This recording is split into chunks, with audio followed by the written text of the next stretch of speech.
Tous les amis, donc bienvenue dans une nouvelle vidéo. Donc aujourd'hui, je vous ai fait une vidéo sur l'épaule instable. Donc comme je vous avais dit, une épaule, elle a une étiologie comme le reste, et je vous avais dit qu'une épaule, elle peut être raide, elle peut être instable, elle peut être conflictuelle, elle peut être aussi neurologique, et que malheureusement, c'est jamais aussi simple, et que quand on parle de chronicité, on est souvent sur des problèmes qui sont d'origine mixte. Donc cette vidéo aujourd'hui, elle est centralisée surtout sur le problème de l'épaule instable, mais je vous invite à regarder mes anciennes vidéos que j'ai faites, exercices pour le cou et l'épaule, gainage du cou et de l'épaule, qui vont très bien en complément de celle-ci. Voilà, merci à tous, abonnez-vous, likez, partagez comme d'habitude. Vous visualisez dans vos têtes les structures concernées. Donc, premièrement, vous avez la scapula, c'est-à-dire l'omoplate, d'accord, qui normalement va être fixée par les fixateurs de la scapula, pour pas qu'elle bouge trop. Je vous ai fait une vidéo exercice pour le cou et l'épaule où je vous ai mis des images, vous avez ces fixateurs de la scapula, d'accord. Vous avez aussi la clavicule. C'est là où vous voyez si je suis sur acromioclaviculaire ou si je suis près du sternum, je vais être sur du sternoclaviculaire. Et c'est aussi des zones où vous pouvez avoir des ressauts par exemple, d'accord, ou encore des conflits soit acromiales sur le cou, d'accord, avec la coiffe des rotateurs qui va avoir un rôle de coordination intermusculaire. Au niveau, c'est ajusteur, effecteur, etc. D'accord. Vous avez le thorax, d'accord, qui est vraiment partie intégrante dans le mouvement de l'épaule, même si c'est pas mis assez en avant. Et vous avez la tête de l'humérus, d'accord, vraiment l'humérus. Et vous avez ce plan, et donc vous avez toutes les structures qui sont interconnectées et qui fonctionnent de concert, d'accord. Et une épaule, si elle a tendance à devenir instable, c'est-à-dire que si elle est instable, c'est des micro-mouvements anormaux qui sont malgré tout traumatiques, c'est ça l'hypermobilité, c'est ça l'instabilité, c'est des micro-mouvements invisibles à l'œil nu, qui ne se voient pas en imagerie, d'accord, et qui font de l'usure prématurée et donc de l'arthrose. C'est pour ça qu'il va falloir stabiliser cette articulation pour éviter d'avoir ces mouvements parasites. La caractéristique de l'épaule, qui a tendance à devenir instable comme le cou parce qu'elle est connectée au cou. Vous avez une grande interrelation entre le rachis cervical et l'épaule. Si vous travaillez l'épaule, vous travaillez le cou. Si vous travaillez le cou, vous travaillez l'épaule. Donc vous travaillez toujours ces deux interrelations en parallèle de manière systématique. D'accord. Et moi, je vous rajouterai la hanche parce que vous avez une interrelation hanche-épaule avec les chaînes croisées, grand dorsal fessier, et en plus le transverse, je vous ai dit, le gardien silencieux qui précontracte avant l'élévation du bras, donc qui va aider lui aussi à stabiliser cette épaule. Donc travaillez votre périnéal, travaillez la vitesse de votre transverse, l'engagement de votre périnée, de votre transverse. D'accord, c'est super important que vous ayez ce noyau fonctionnel et assez rapide, anticipateur. D'accord. Donc l'épaule a tendance à devenir instable facilement parce que, comme la mâchoire, si tu veux, c'est une articulation qui est suspendue. Donc d'un côté, c'est positif parce que ça fait qu'elle va être hautement adaptative, elle va s'adapter assez facilement. Je vous ai dit, une mâchoire, même sans disque, il y a une sorte de ménisque dans la mâchoire comme le genou, et ben même s'il est cassé, même s'il n'y en a plus, on va pouvoir fonctionner, il va y avoir une nouvelle zone d'amortissement qui va se faire naturellement. D'accord.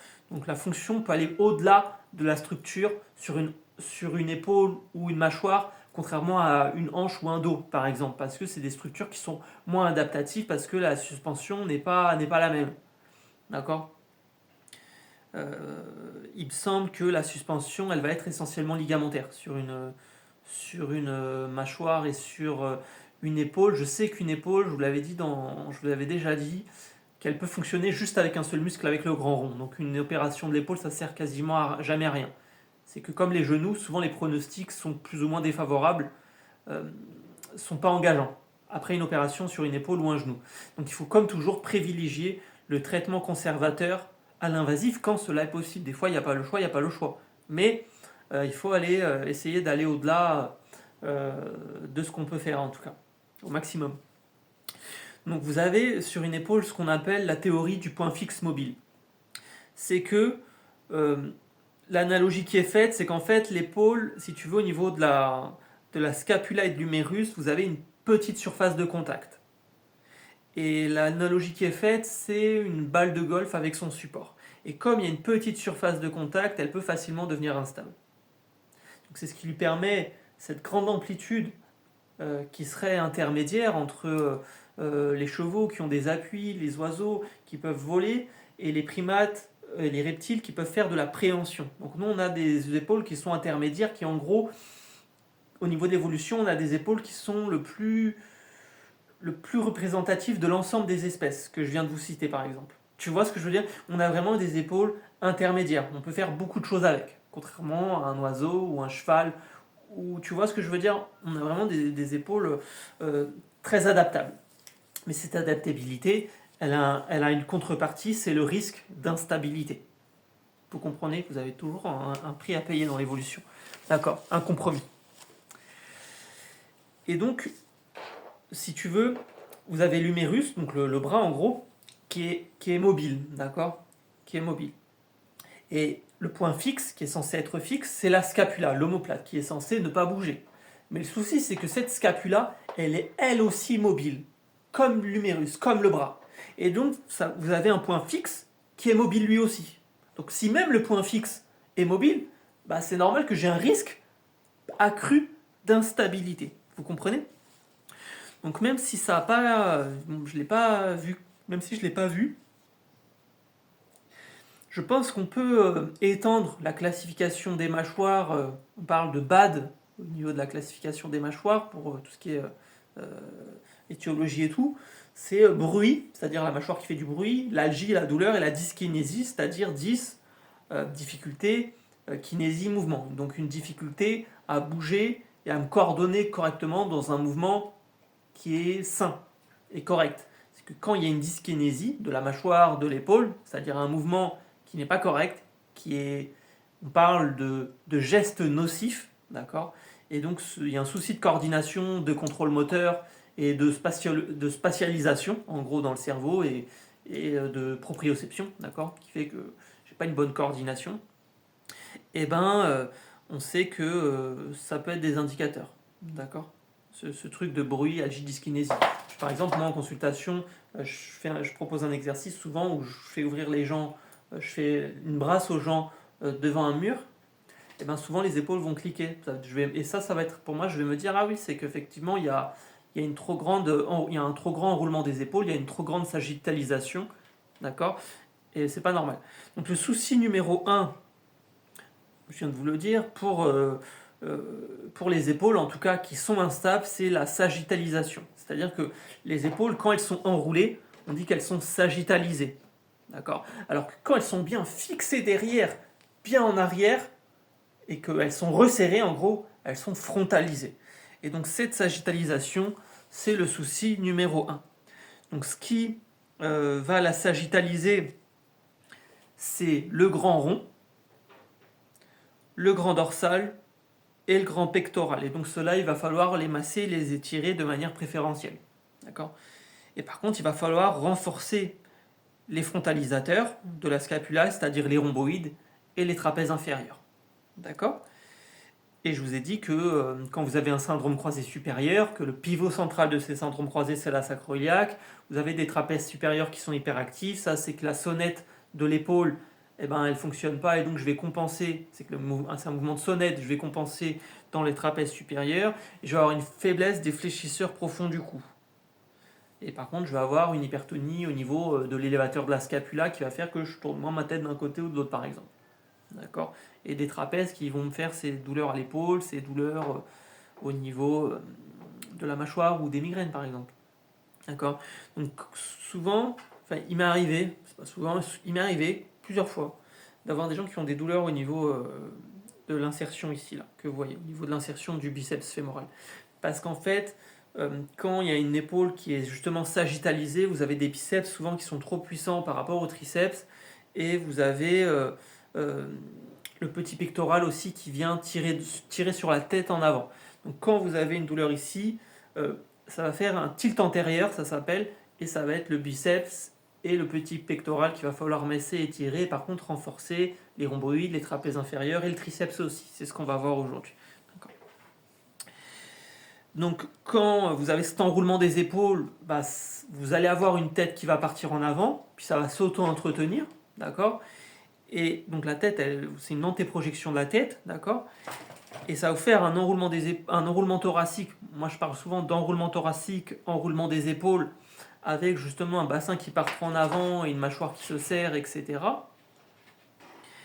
Et donc, il va falloir ramener tout ça en arrière. Donc, il va falloir ramener le bassin en arrière en renforçant le ventre et le fessier, je vous ai dit, et en renforçant ce qui est trop faible derrière. Donc, les rhomboïdes, les trapèzes inférieurs. Et vous voyez ce que je veux dire? Il va falloir réaligner tout ça en renforçant les antagonistes. D'accord. D'accord. Quand j'ai ces épaules qui se sagittalisent, en fait, ça va faire un manquement de mouvement au niveau du plan de glissement scapulo-thoracique. C'est-à-dire que vous avez un mouvement la scapula doit glisser par rapport au thorax. D'accord. Quand vous n'avez pas assez de glissement de la scapula par rapport au thorax, vous allez avoir une instabilité compensatrice au niveau gléno-huméral. C'est-à-dire que l'épaule va trop bouger. Et ce souci d'instabilité de l'épaule, si elle entraîne une restriction quand je lève mon bras comme ça, je vais chercher ce mouvement que je n'ai plus dans le bas de mon dos. Et donc je vais avoir une hyperlordose lombaire compensatrice. C'est-à-dire que si j'arrive pas à lever assez mon bras en fixant mes omoplates, tout en gardant la fluidité de mon bras comme il faut, le bas de mon dos va chercher à être un bras. En gros, de la même manière que si j'arrive pas à mettre assez ma jambe en arrière, j'ai pas assez d'extension de hanche, le bas de mon dos devient une hanche. Il va chercher ce mouvement d'extension de hanche et donc je vais avoir une hyperlordose lombaire compensatrice. Donc les 4 membres, si j'arrive pas à les coordonner comme il faut et avoir des amplitudes physiologiques sans recruter ailleurs, je vais avoir une hyperlordose lombaire compensatrice très facilement parce que j'ai pas assez d'extension. Et donc quand il y a une perte d'extension, on sait que je vais compenser dans le bas de mon dos cette extension défaillante en L4, L5. D'accord, qui va prendre toutes les micro-rotations et les rotations de la colonne vertébrale. C'est le segment qui est le plus sursollicité dans ces mouvements de rotation. C'est pour ça que le bird dog, je vous ai dit, c'est le gold standard contre les rotations. C'est un exercice anti-rotation par excellence pour L4, L5. D'accord, mais avec une brique sous lapin pour mettre moins de charge sur le dos. Et ça va rendre le mouvement plus locomoteur et plus reproductible quand je serai debout. D'accord. Donc il va falloir, vous comprenez, en gros, frontaliser à tout prix. Il va falloir frontaliser à tout prix ces omoplates. Il va falloir les remettre en arrière sans m'aider et réussir à bouger mon bras sans m'aider du bas de mon dos ou de mon cou. D'accord, qui va aussi avoir tendance à compenser en hyperextension. D'accord. Donc vous avez quelque chose de la même manière dans le bassin. Je vous avais beaucoup parlé que c'est un complexe articulaire interdépendant, le complexe LPF, lombo-pelvifémoral, hanche, pelvis, rachis-lombaire, et donc pour la marche vous avez 3 mouvements interdépendants. Et que le carré des lombes, c'est pas les lombaires, c'est déjà un fléchisseur de hanche et c'est le muscle le plus profond de l'abdomen. Que le psoas, c'est le seul muscle qui relie les jambes et le dos, et que le grand dorsal, c'est le seul muscle qui relie la ceinture d'épaule et le bassin. Et que vous avez ce transfert de force entre le bas du corps, qui est fait par le transverse, la sacro-iliaque, la charnière thoraco-lombaire et le grand dorsal. Et que le grand dorsal va marcher avec le fessier en diagonale. Il va faire ce qu'on appelle les mouvements synchronisés. Vous avez vraiment cette chaîne croisée, grand dorsal, fessier, pareil pour le bassin, adducteur, oblique, etc. Vous avez des chaînes croisées partout, d'accord? Devant, derrière, d'accord? C'est des chaînes que vous retrouvez notamment dans les chaînes en spirale définies par Thomas Myers dans Anatomy of Wentz, ou plus à la française des Léopold Busquet, qui en parle aussi très très bien. D'accord? Donc, de la même manière, là c'était pour le bassin, de la même manière, vous avez une coordination à respecter pour cette ceinture d'épaule, pour cette ceinture scapulaire. Et cette coordination, ça s'appelle le rythme HSR, c'est-à-dire le rythme huméro-scapulo-rachidien. Ça veut dire que ça doit se coordonner correctement, parce que si j'ai pas cette bonne coordination entre mon dos, mon omoplate et mon bras, en gros, d'accord, et ben je vais avoir une dyskinésie. Je vais avoir un souci de contrôle et je vais avoir ce geste nocif de l'épaule, où elle va être instable et que je vais faire n'importe quoi, d'accord. Donc je vais vous montrer des exercices pour corriger ce rythme HSR et je vais vous montrer comment frontaliser vos omoplates pour qu'elles arrêtent de s'enrouler et que ça va vous remettre du mouvement dans la cage thoracique ça va vous aider à mieux marcher, ça va vous aider à mettre moins de tension dans le cou, la mâchoire, etc. D'accord? Donc j'imagine que c'est complet, c'est une bonne introduction. Je voulais pas être je voulais pas en donner trop pour rien, tu vois ce que je veux dire, je veux vraiment donner l'essentiel, hein. Donc j'essaye toujours d'être le plus simple possible, tu vois. Donc toutes les courbes du dos dépendent de l'angle du bassin, mais les courbes du dos dépendent les unes entre elles. La lordo-cervicale influence la syphose dorsale influence la lordose-lombaire, et toutes les courbes du dos dépendent de l'angle du bassin, et tout ceci vice-versa. Mais l'angle du bassin, c'est le seul qui est invariable génétiquement, qui est acquis entre 5 et 12 ans, si je ne dis pas de conneries, 7 et 12 ans, 5 et 12 ans. Au niveau de l'équilibre sagittal, c'est là où la pente sacrée, l'angle sacro-lombaire devient génétiquement invariable. Et donc on a tous un morphotype qui est plus ou moins prédisposant. Je vous ai dit, vous avez 4 profils au niveau des morphotypes de Roussoli, d'accord. Et le plus fonctionnel, ça serait le 3, d'accord. Et ça, donc le premier exercice, tout simplement les amis, pour faire de l'automobilisation de vos épaules, d'accord. Donc vous prenez un balai, donc ça c'est un balai tout simple, hein, ou un bâton, peu importe, hein. Vous vous mettez sur une chaise, d'accord, et vous vous servez du bâton pour aligner votre dos. Vous vous rappelez, c'est vraiment ce contrôle postural. Je dois être aligné, ni trop cambré, ni pas assez, je suis neutre, position neutre. Et donc je me mets sur ma chaise, je ne m'adosse pas à la chaise, hein, je me sers du bâton, je m'aligne, d'accord, super. Donc vous prenez votre balai, vous commencez par une prise large, c'est-à-dire que vous mettez vos mains assez larges. Vous fixez vos omoplates, donc essayez de visualiser vos scapulas, vos omoplates, et vous les fixez. Et quand vous les fixez, vous engagez, si tu veux, ce qu'on appelle le piston huméral. Votre piston, c'est que votre bras, c'est un vrai putain de piston. Et donc il faut, hop, le verrouiller. Et tout le but du jeu, c'est de fixer mes omoplates. Donc tous les exercices que je vais vous montrer, le but, c'est de fixer vos omoplates, tout en gardant la fluidité du bras, pour faire ce qu'on appelle de la dissociation scapulo-thoracique, d'accord, et de la dissociation du coup scapulo-humérale, si on peut dire, d'accord. Donc c'est ça le but, tout en frontalisant vos omoplates. C'est-à-dire vous ne faites pas le mouvement comme ça, les épaules enroulées, non, non, vous essayez de resserrer vos omoplates, verrouiller vos omoplates, donc vous les mettez en arrière, vous essayez de les resserrer, vous les fixez, et vous engagez votre bras. Donc vous commencez par quelques petits mouvements comme ça, et vous descendez pas le bâton plus bas que vos oreilles. Sinon, vous allez compenser dans le bas de votre dos. Vous essayez de fixer vos omoplates. Vous faites 3 ou 5 mouvements.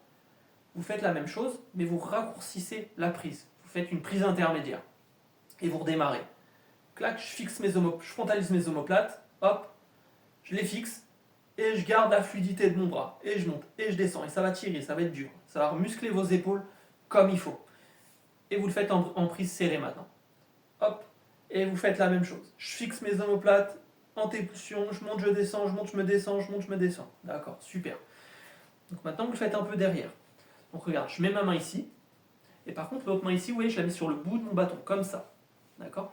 Et je fais pareil. Je frontalise mes omoplates, hop, je les resserre, et je fixe. Et je pousse. Je pousse avec cette main vers l'extérieur. Tac, tac. Et je fais la même chose de l'autre côté. Je mets ma main ici, et là par contre je la mets comme ça. Je frontalise mes omoplates, je fixe et je pousse. Tac, tac, tac. 3 ou 5 mouvements. Ça va tirer, ça va être efficace. Ça va vous remuscler vos épaules, sans mettre de poids sur votre dos. Ok. Et la même chose mais là-haut. Je fixe mes omoplates. Et je fais des petits mouvements comme ça. Et je reste fluide. 3 ou 5 mouvements. Tac. Et après, un peu en rotation. Je frontalise mes omoplates, hop, je les resserre, tac, je fixe mes omoplates et je fais un peu de rotation.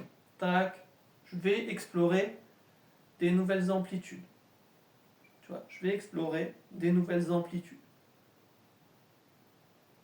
Ok? Vous comprenez les amis? D'accord. Et je vais vous en montrer un autre assis. Donc regardez. Donc là, je vais me mettre. Là j'ai ma table, vous voyez? Là j'ai ma table. Vous vous asseyez sur le côté d'une table. Vous mettez votre bras comme ça sur la table. Et vous frontalisez votre omoplate. Vous fixez votre omoplate et vous appuyez fort vers le bas, contre la table. Tac. Vous voyez ce que je veux dire? Tac. Et j'appuie. 3 ou 5 secondes. 1, 2, 3, 4, 5, et je relâche. Et je fais ça 5 ou 10 fois. 3 ou 5 secondes, 5 ou 10 fois. Je frontalise mon omoplate, je la mets en arrière, et j'appuie vers le bas, contre la table. Je frontalise, je fixe, et je descends. 1, 2, 3, 4, 5, et je relâche. D'accord ? Ok. Donc vous avez compris, c'est très simple. Hein. J'appuie comme ça contre la table. Je la mets en arrière, je fixe mon omoplate et j'appuie fort. Et je descends contre la table qui me sert de résistance tout en serrant le poing. D'accord. Donc une fois, quand vous avez progressé, vous pouvez prendre un petit élastique pour vous rappeler, je suis comme ça. Ça, vous pouvez le faire aussi assis pour vous aider à fixer vos omoplates. Vous pouvez bosser avec des petites haltères. Je fixe mes omoplates et je lève. Et tu vois, je peux changer un peu mes bras aussi si je veux. Tac. Ok. Je peux aussi, tout simplement, je fixe mon omoplate. Tout simplement, je contrôle la chute. Je peux aussi, vous vous rappelez, je muscle mes abaisseurs de l'épaule. Je fixe mes omoplates, je les mets en arrière, je frontalise et je descends. Je contrôle le mouvement. D'accord ? Et après, vous pouvez le faire aussi, vous vous rappelez, avec un élastique. Je prends mon élastique et je le tire vers l'arrière. Tac. Tac. Et puis, je peux le mettre derrière moi comme ça et je fais comme si, vous comprenez, je fais de la boxe avec mon élastique derrière pour fixer mes omoplates. D'accord ? Et quand je suis bon, vous faites la même chose, mais debout. C'est-à-dire que les exercices assis, là, vous pouvez tout à fait les faire debout. Après, avec tout ce qui est rétraction thoracique. Vous accrochez votre élastique et vous serrez, fixez. Les mains comme ça, les mains comme ça, et vous fixez. D'accord ? Il faut explorer différentes amplitudes, mais ce qu'il vous faut, c'est le contrôle, avant tout.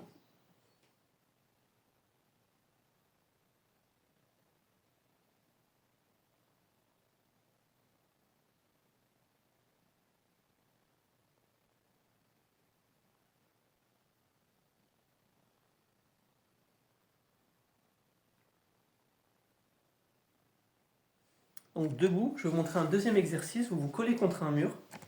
Ok. Vous collez contre un mur.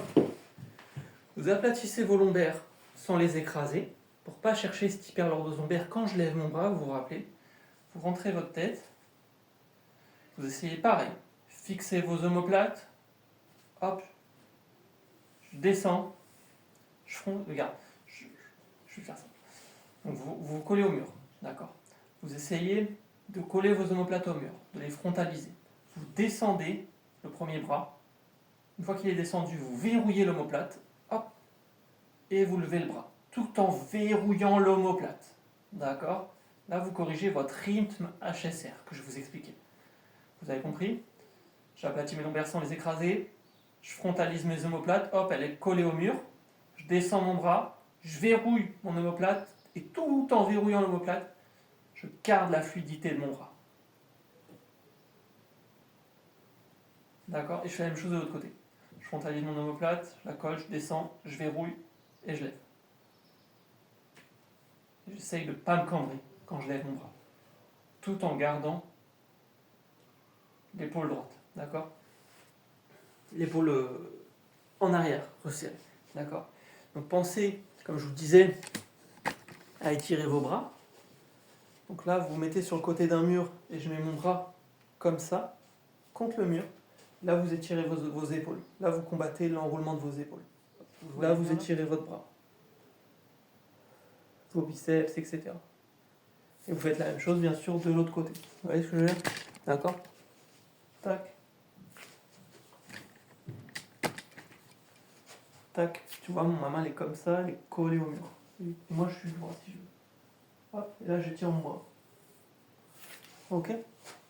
Et le dernier étirement que vous pourrez faire, vous prenez votre encadrement de porte, vous mettez vos bras derrière et vous laissez vous tirer comme ça dans l'encadrement de votre porte pour étirer vos pectoraux. Voilà les amis, ça me semble complet.